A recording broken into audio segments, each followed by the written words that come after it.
And that's how television programming works, too. Martha, by Fred Saberhagen. It rained hard on Tuesday, and the Science Museum was not crowded. On my way to interview the director in his office, I saw a touring class of school children gathered around the newest exhibit, a very late model computer. It had been given the name of Martha, an acronym constructed by some abbreviation of electronic terms. Martha was supposed to be capable of answering a very wide range of questions in all areas of human knowledge, even explaining some of the most abstruse scientific theories to the layman. "I understand the computer can even change its own design," I commented a bit later, talking to the director. He was proud. "Yes, theoretically. She hasn't done much rebuilding yet, except to design and print a few new logic circuits for herself."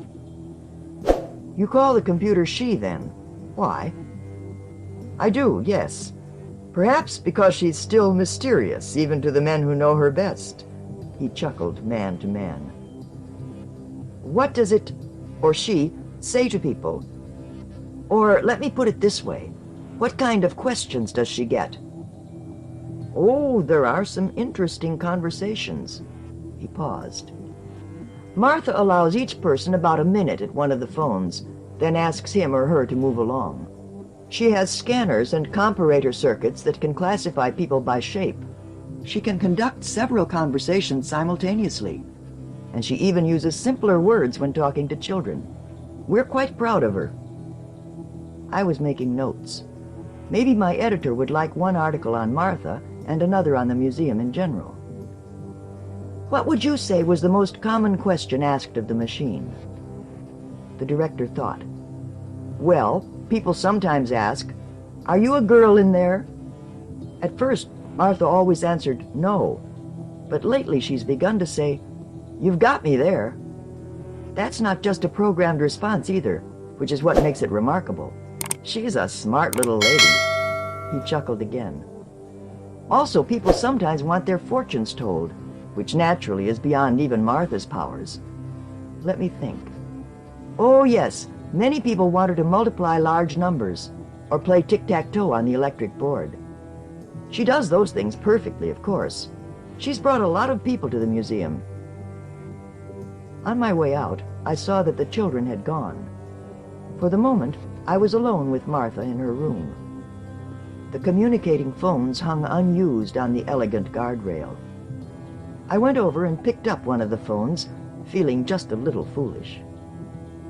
"Yes, sir," said the pleasant feminine voice in my ear, made up, I knew, of individually recorded words electronically strung together. "What can I do for you?" Inspiration came. "You ask me a question," I suggested. The pleasant voice repeated, "What can I do for you?" "I want you to ask me a question," I repeated.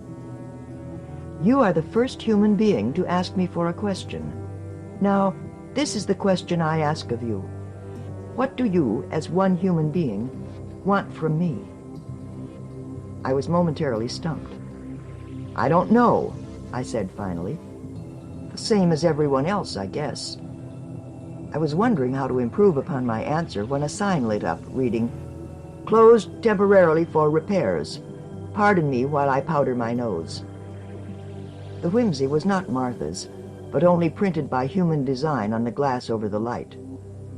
If she turned the repair light on, those were the only words that she could show the world.